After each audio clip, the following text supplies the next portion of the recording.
पहला धमाका, दूसरा धमाका,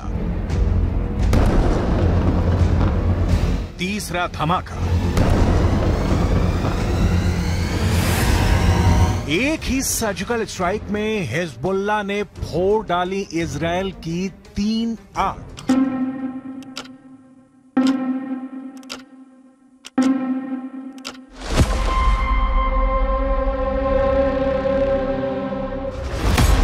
पहली आंख,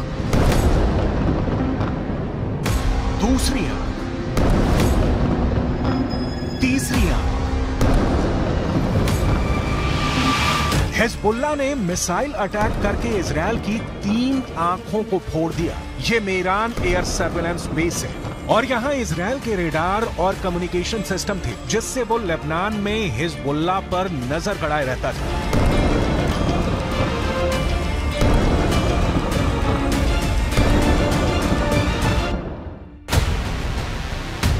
अब सैटेलाइट तस्वीर की मदद से इस लोकेशन को समझिए। लेबनान बॉर्डर पर ये है इजरायल की 3 आंख यानी 3 ग्लोब रेडार और साथ में है इजरायल के कम्युनिकेशन टावर। ये मेरान एयर सर्विलेंस बेस है, जिसे तैयार करने में इजरायल ने अरबों रुपए खर्च किए थे।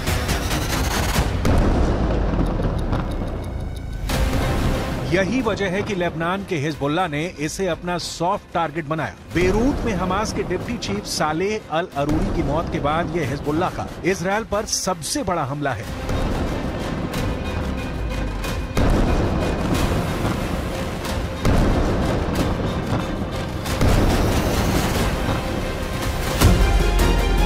यह इजरायल के बहुत ही सीक्रेट बेस पर बहुत बड़ा हमला है। एक तरह से हिजबुल्लाह ने इजरायल के सीक्रेट बेस को मिट्टी में मिला दिया है। अब तक डरा हुआ लग रहा था हसन नसरल्लाह, लेकिन अब लग रहा है कि शुरू हो चुका है अरूरी का बदला। इजरायल पर टूट रहा है हिजबुल्लाह। हसन नसरल्लाह को पहले बैकफुट पर देखा गया। अरूरी की मौत के बाद हसन नसरल्लाह की जुबान में वो तीखापन नहीं था जिसकी इजरायल को उम्मीद थी, लेकिन अब हिजबुल्लाह ने अपना सबसे खतरनाक अटैक करके इजरायल को सोचने पर मजबूर कर दिया है कि वो हिजबुल्लाह से कैसे निपटेगा। עדיין יש בג'באליה מחבלים, רק כעת הם פועלים ללא מסגרת וללא מפקדים. נתקלנו וגם נתקל בירי רקטי ספורדי מהמרחב הזה. תקפנו אותו ונמשיך לתקוף ונמשיך להעמיק את ההישג באזורים האלה. זה דורש זמן. אין קיצורי דרך בלחימה בטרור.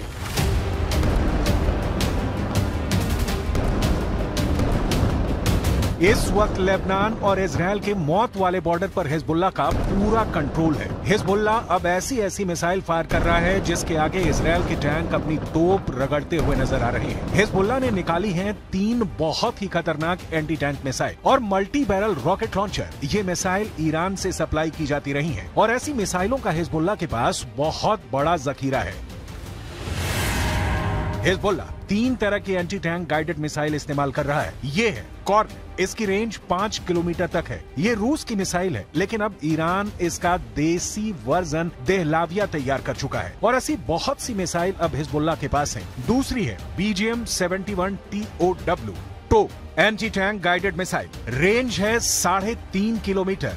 ये अमेरिका में बनी मिसाइल है, लेकिन अब इसकी नकल ईरान तैयार कर रहा है और उसने हिजबुल्लाह को सप्लाई की है। तीसरी है 85 कॉनकोर्स, रेंज 4 किलोमीटर। ये भी रूस ने बनाई है और अब ईरान में ये तोसान नाम से तैयार की जाती है। इन्हीं मिसाइलों से हिजबुल्लाह ने इजरायल के मेरान एयर सर्विलेंस बेस पर हमला किया है। ये तीनों मिसाइल बहुत ही घातक है और जिस तरह से इन्होंने इजरायल के अड्डे उड़ाए हैं, उससे ये बात साबित हो जाती है। हिजबुल्लाह का दावा है कि उसका हर हमला इजरायल को मुंहतोड़ जवाब है। बताया जा रहा है कि हिजबुल्लाह ने इस अड्डे को उड़ाने के लिए 60 से ज्यादा मिसाइल फायर की हैं और सभी अपने टारगेट पर लगी।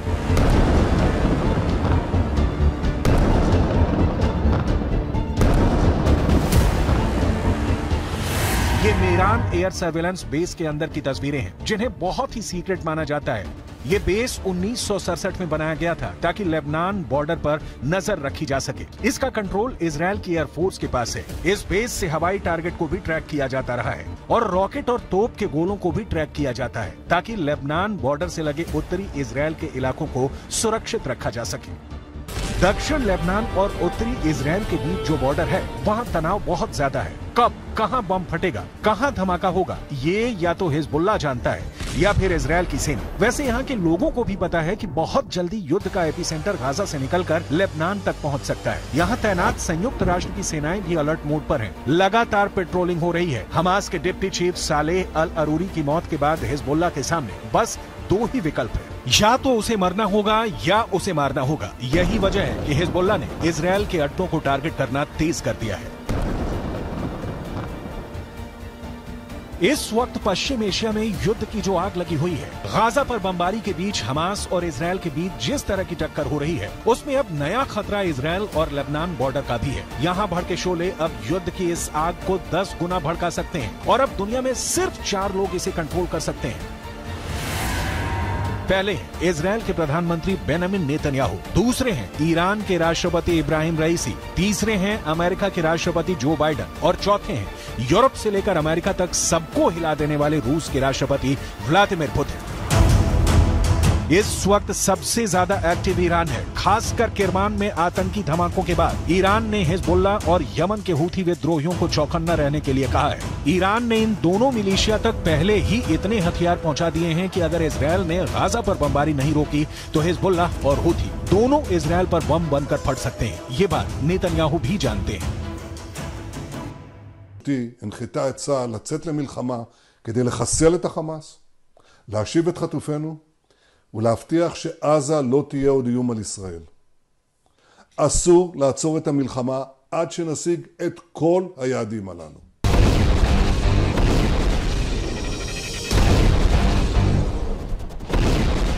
जब से सालेह अल अरूरी को इजराइल ने ड्रोन स्ट्राइक में मारा है, तनाव बहुत ज्यादा फैल गया है। ये ड्रोन स्ट्राइक बेरूत के दहिया इलाके में हुई, जिसे हिजबुल्लाह का गढ़ माना जाता है।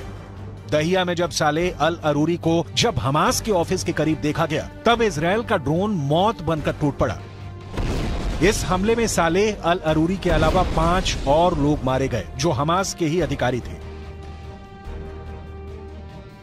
सवाल है कि क्या अरूरी की मौत का बदला अब सीधा युद्ध होगा, जिसमें बड़ी लड़ाई इजराइल और हिजबुल्लाह के बीच होगी। ऐसा युद्ध जिसमें इजराइल की तरफ होगा अमेरिका, जबकि हिजबुल्लाह की मदद करेगा ईरान। हालांकि बेंजामिन नेतन्याहू इससे पहले ही बेरूत को गाजा बनाने की धमकी दे चुके हैं। תקפנו מטרות רבות של חיזבאללה, חיסלנו מחבלים רבים, ואני שב ואומר, אם חיזבאללה יבחר להיכנס למלחמה, אם חיזבאללה יבחר להיכנס למלחמה, הוא יעשה את טעות חייו. देखा जाए तो हिजबुल्लाह वो संगठन है जिसे ईरान से पूरी मदद मिलती है और ईरान हिजबुल्लाह को इजराइल के खिलाफ एक बड़े हथियार के तौर पर इस्तेमाल भी करता आया है। लेकिन इजराइल ने अगर हिजबुल्लाह का हाल हमास जैसा करने का फैसला किया तो लेबनान में वर्ष 2006 वाले युद्ध की तबाही दोहराई जा सकती है।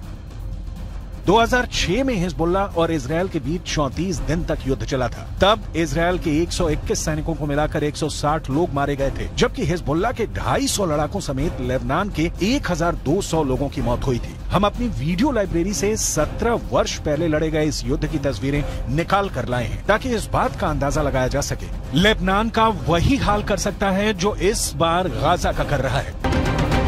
इसलिए हिजबुल्लाह को नेतन्याहू की धमकी को बहुत गंभीरता से लेना होगा, क्योंकि इजराइल अब बेरूत को दूसरा गाजा बना देगा। ये वो साफ साफ कह रहा है। इजराइल जानता है कि अरूरी की मौत ने उसका एक दुश्मन खत्म किया है, लेकिन कई और दुश्मन उसके खिलाफ तैयार हो चुके हैं। हमास के चीफ इस्माइल हानिया ने भी कह दिया है कि इजराइल को अरूरी के मर्डर की कीमत चुकानी होगी। अरूरी की मौत से इजराइल के 3 बड़े दुश्मनों को बहुत जोरदार झटका लगा है। पहला झटका हमास को लगा है, क्योंकि सालेह अल अरूरी इस्माइल हानिया के बाद हमास में दूसरा सबसे बड़ा नाम था। दूसरा झटका ईरान को लगा है, क्योंकि सालेह अल अरूरी ने ही सीरिया में युद्ध को लेकर हिजबुल्लाह और ईरान के साथ आए मतभेद को दूर किया था। तीसरा बहुत बड़ा झटका हिजबुल्लाह को लगा है, क्योंकि इजराइल ने बता दिया है कि अब वो लेबनान की राजधानी बेरूत और हसन नसरुल्लाह के गढ़ को टारगेट करने से पीछे नहीं हटेगा।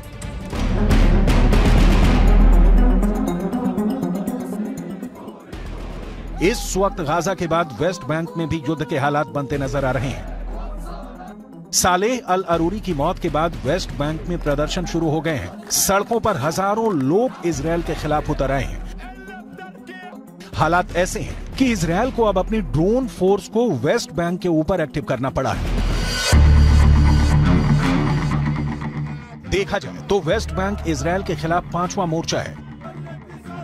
इससे पहले गाजा की लड़ाई है, हिजबुल्लाह से लड़ाई है, हूथी से युद्ध का खतरा बढ़ता जा रहा है। इराक में ईरान समर्थित हश्द अल शाबी ने अमेरिका के ठिकानों पर हमले बढ़ा दिए हैं। अरूरी की मौत के बाद ये मोर्चे और मजबूत होंगे, इसमें कोई शक नहीं। ये युद्ध फैला तो समझ लीजिए कि बहुत से देश इसकी चपेट में आ जाएंगे।